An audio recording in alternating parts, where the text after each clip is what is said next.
Olá, eu sou Ana Tereza Bonilha e esse é o Vida na Quarentena. Hoje a gente vai conversar um pouquinho sobre o mundo virtual e os benefícios que isso tem trazido, mas também desafios em nossa quarentena. Para começar essa conversa, a gente precisa dizer que há uma diferença entre real, virtual e presencial.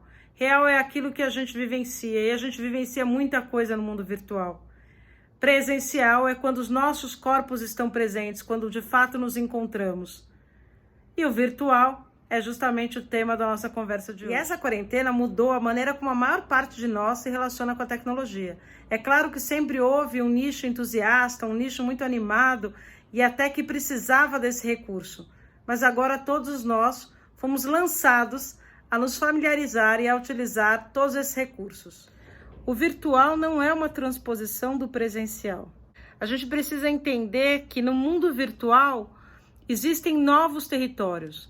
Quem aqui não se lembra, talvez com saudosismo, dos jogos de Pac-Man e daquele labirinto? Aquele labirinto é um território virtual.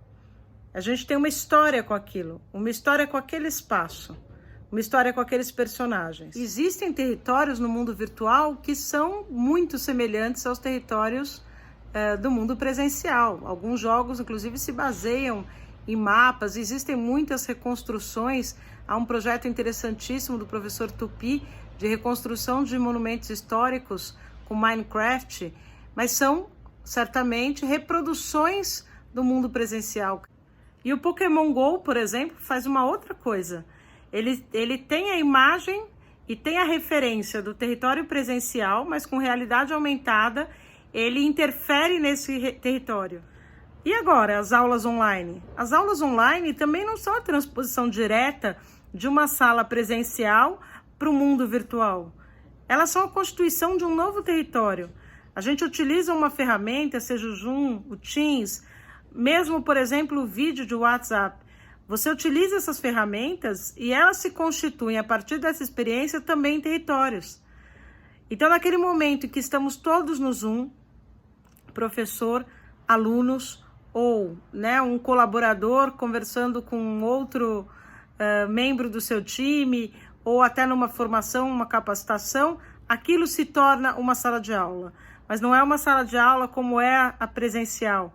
Ela tem muitas características diferentes. A sala de aula presencial, ela não foi constituída de uma hora para outra. Ela está há muitos anos na história da humanidade.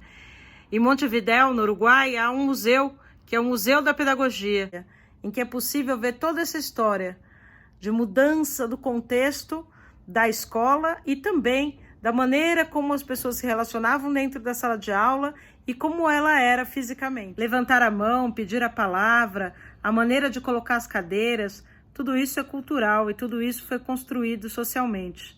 O mundo virtual, ele empresta elementos do mundo concreto, do mundo presencial. Assim como quando a gente começa a constituir nossos primeiros pensamentos mais elaborados. Mas depois disso, ele ganha autonomia, ele sai voando. Ele não se prende mais ao concreto, ao presencial. E a sala de aula virtual é um pouco isso. Ela começa com uma outra referência àquilo que nós temos no mundo presencial, como levantar a mão, mas ela vai se constituindo em algo novo, um território diferente.